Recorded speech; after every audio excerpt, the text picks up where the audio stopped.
Hi guys, welcome to my channel Shweta vlogs. అందరు ఎలా ఉన్నారు? నేనైతే చాలా మంచిగా ఉన్నా. మీరు ఎలా ఉన్నారో కామెంట్స్ లో ఖచ్చితంగా చెప్పండి, ఓకేనా? ఈ రోజు కిచెన్ లో ఏదో రెసిపీ వీడియో చేస్తుంది అక్క అని మీకు అప్పుడే అనిపించేసింటది. thumbnail లో చూసారు కదా. ఈ రోజు అయితే నేను పండు మిర్చి నిలువ పచ్చడి అన్నమాట. ఇప్పుడు సీజన్ కదా పండు మిర్చి నిలువ పచ్చడి పర్ఫెక్ట్ కొలతలతో అయితే మీకు చెప్తాను నేను. ఈ రోజు మీరు చేయాల్సిందల్లా స్కిప్ చేయకుండా చూడాలి. స్కిప్ చేయకుండా చూసారంటే నేను ఎలా చేశానో అలా ప్రాసెస్ మొత్తం మీరు ఫాలో కావచ్చు, ఓకేనా? ఫస్ట్ ఆఫ్ ఆల్ మీరు ఇంకా ఏం చేయాలి? లైక్ చేయాలి, షేర్ చేయాలి, సబ్స్క్రైబ్ చేయాలి. సబ్స్క్రైబ్ చేసుకోవడమే కాకుండా బెల్ బటన్ క్లిక్ చేసుకునేసి అలానే నోటిఫికేషన్ ఎంచుకున్నారంటే అందరికంటే ముందుగా మీరు మన వీడియో చూసేయచ్చు, ఓకేనా? లైక్ చేయండి. లైక్ చేయడం వల్ల చాలా మందికి రీచ్ అవుతుంది. కామెంట్ చేయండి, నాతో కామెంట్స్ లో మాట్లాడండి, ఓకేనా? నాకు చాలా మంచిగా బూస్టప్ అవుతుంది అనమాట. మీ అందరి హెల్ప్ వల్లనే నేను చాలా ముందుకు వెళ్తున్నా. మన ఛానల్ అయితే మంచిగా రీచ్ వస్తుంది. నాకు చాలా హ్యాపీ అనిపిస్తుంది అనమాట. ఇలా మంచి రీచ్ ఇచ్చినప్పుడు, బాగా మంచి వీడియోస్ ముందుకు పోయినప్పుడు ఇంకా వీడియోస్ చేయాలి అన్న ఎక్కువ నాకు అనిపిస్తుంది అనమాట. అట్లా మీరు కూడా మంచిగా నాకు సపోర్ట్ ఇచ్చి ముందుకు తీసుకెళ్తూ ఉంటే ఇంకా మంచి వీడియోస్, మంచి కొత్త మీకు ఎంటర్టైన్మెంట్ వీడియోస్ అన్ని చేయగలుగుతాను, ఓకేనా? ఇప్పుడైతే మనము పండు మిర్చి నిలువ పచ్చడి ప్రాసెస్ ఏంటో చూసేద్దాం. ఫస్ట్ ఆఫ్ ఆల్ మనం మిర్చీలు మొత్తం మంచిగా తొట్టిమేలు తీసుకొనేసి అన్ని కడిగి ఇలా మంచిగా ఆరబెట్టేసుకోవాలి. ఒక పొడి బట్టలో వేసి ఆరబెట్టేసుకొని మంచిగా తుడుచుకున్నామంటే మనము 2-3 years పెట్టుకున్నా కానీ చెడిపోదన్నమాట. ఏ పికిలైనా కానీ. ఇంకా తర్వాత చింతపండు అనమాట. చింతపండు కూడా కొద్దిసేపు ఎండలో పెట్టేసి తొక్కెలు అవన్నీ ఉంటాయి కదా, దాంట్లో పిచ్చెలు అవన్నీ తీసేసి అలా మంచిగా ఎండబెట్టేసాను అనమాట. తర్వాత మనము ఈ పండు మిర్చిని చిన్న కట్ చేస్తేనా మిక్సీలో వేయగానే మీకు మంచిగా గ్రైండ్ అవుతుంది అనమాట. అలానే వేసామంటే కొంచెం ఒకటి పెద్ద స్లైసెస్ లాగా అలా అవుతుంటుంది. అందుకని చెప్పేసి నేనైతే ఇక్కడ చిన్నగా మొత్తం కట్ చేసుకుంటున్నాను.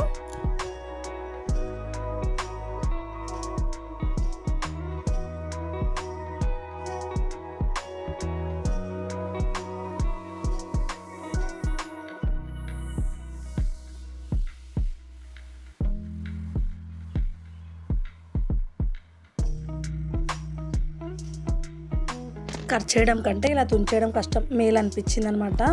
అందుకనే మళ్ళీ కొన్ని కట్ చేసి అలా చేతితో తుంచేస్తున్నాను. కొంచెం కారం అనిపిస్తుంది, మళ్ళీ హ్యాండ్ వాష్ చేసుకుంటే త్వరగా అయిపోతాయని చెప్పేసి ఆ నైఫ్తో అయితే మా నైఫ్స్ అన్నీ మొద్దు పడిపోయినాయి అనమాట. ఈసారి మంచిగా షాప్ చేసుకొని రావాలి బయటకు వెళ్ళినప్పుడు. అలా అన్ని పచ్చిమిర్చీలని చిన్నగా కట్ చేశాను అనమాట.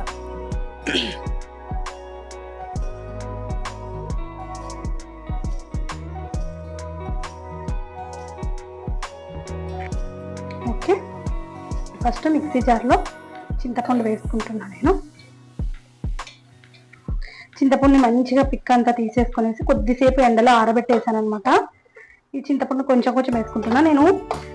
కేజీన్నర పైన వేసాను అనమాట. ఎక్కువ క్వాంటిటీనే చేస్తున్నాను. దీంట్లోకి మనము సాల్ట్ చూసి వేసుకోండి. నేనైతే 1/4 kg సాల్ట్ తీసుకుని ఉంటా. 1/4 kg చింతపండుకి. చింతపండు ఎంత క్వాంటిటీ వేస్తామో సాల్ట్ కూడా అంతే క్వాంటిటీ తీసుకుంటున్నాను అనమాట.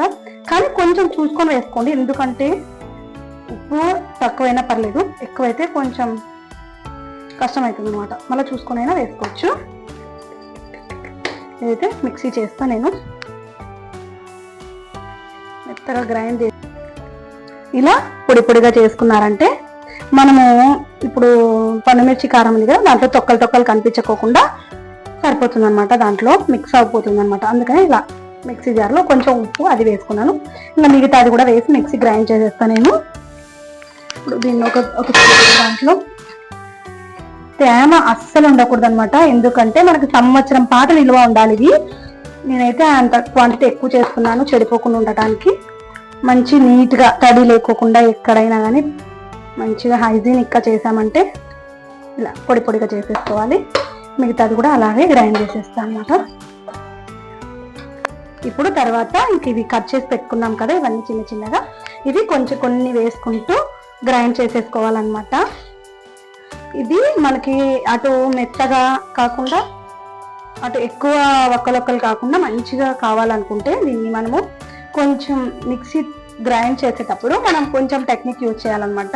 ఇలా మిక్సీ గ్రైండ్ చేస్తాం కదా, ఇలా ఫ్రంట్కి గ్రైండ్ చేయకుండా ఇట్లా రోంత రిటర్న్ అంటే బ్యాక్ అంటారు కదా, అలా చేయాలన్నమాట. 2-3 సార్లు చేస్తామంటే సరిపోతుంది అనమాట. ఎక్కువ ఉన్నా కాకుండా ఎక్కువ. Okay, last time mixie grind చేసేటప్పుడు ఈ వెల్లుల్లి ఉంది కదా, 1 కప్పు వెల్లుల్లి తీసుకున్నా అనమాట నేను. ఈ వెల్లుల్లిలు అయితే చాలా పెద్ద పెద్ద సైజు వచ్చేసినాయి అనమాట ఈసారి. కానీ దీంట్లో రసం అయితే చాలా తక్కువగా అనిపించింది, కానీ కొంచెం ఎక్కువగానే వేసాను వెల్లుల్లి. మీ ఇష్టం, కొంచెం ఎక్కువ వేసుకోవాలనుకున్నా వేసుకోవచ్చు, వెల్లుల్లి ఏం కాదు, హెల్త్ చాలా మంచిది అనమాట. ఇది కూడా మంచిగా మెత్తగా గ్రైండ్ చేసేస్తా.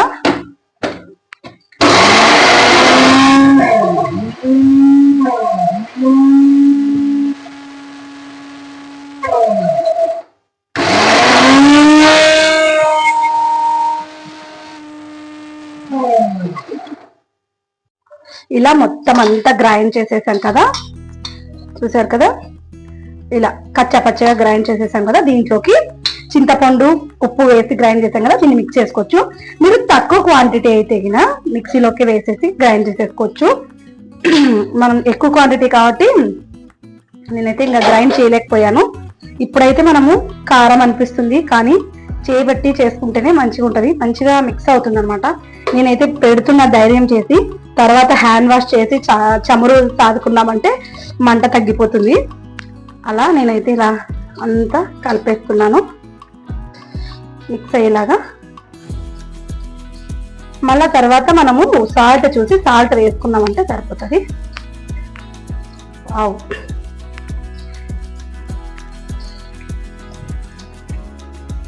అబ్బా ఘాట్ అయితే భారీగా తెలుస్తుంది, కారం అయితే మంచిగా ఉన్నట్టుంది. కారం మిర్చికాయ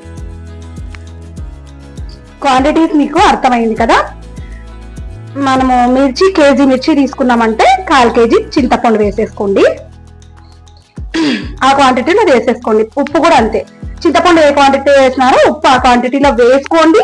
తర్వాత మీకు సాల్ట్ తక్కువ అనిపిస్తే వేసుకోవచ్చు, అంతే. ఇంకా వెల్లుల్లి కూడా అంతే, మన ఇష్టం. కొంచెం 1 కప్పు నిండా వేసాను నేనైతే. మీకు కావాలనుకుంటే కొంచెం క్వాంటిటీ ఎక్కువ కావాలనుకుంటే వేసుకోవచ్చు. వెల్లుల్లి ఎంత వేసినా ఏం కాదు, మంచి టేస్టీకి ఉంటుంది. నేనైతే ఈరోజు చాలా సఫర్ అవుతానేమో మంటకి, కానీ ధైర్యం చేసి చేతితోనే కలుపుతున్నాను అనమాట. చేతితో కలిపితేనే మంచిగా మిక్స్ అవుతుంది. ఓకే, ఇంతకు మించి కలిపినానంటే పైసలు. ఇంకా టేస్ట్ చూద్దాం ఇప్పుడు.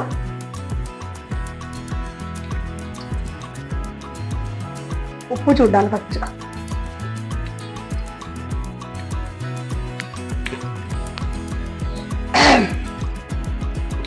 సరిపోయింది అనిపిస్తుంది ఉప్పు అయితే. మనము ఇంకా సరిపోయింది ఇప్పుడైతే. ఇది ఇంకా 1 డే, మీకు వీలైతే 2-3 డేస్ కూడా పెట్టుకోవచ్చు. 1 డే 2 డే దీన్ని ఊరనివ్వాలన్నమాట. దీన్ని అసలు టచ్ చేయకోకుండా ఒక సైడ్ పెట్టేసి తర్వాత మనము 1 డే 2 డేస్ తర్వాత దీన్ని చెక్ చేసుకునేసి దీని సాల్ట్ చెక్ చేసుకునేసి వేసుకోవచ్చు. తర్వాత మళ్ళీ మనము ప్రాసెస్ చూపిస్తాం మీకు. తర్వాత ఇది ఊరిన తర్వాత దీన్ని ఏం చేయాలి అన్నది చూపించేస్తా, ఓకేనా.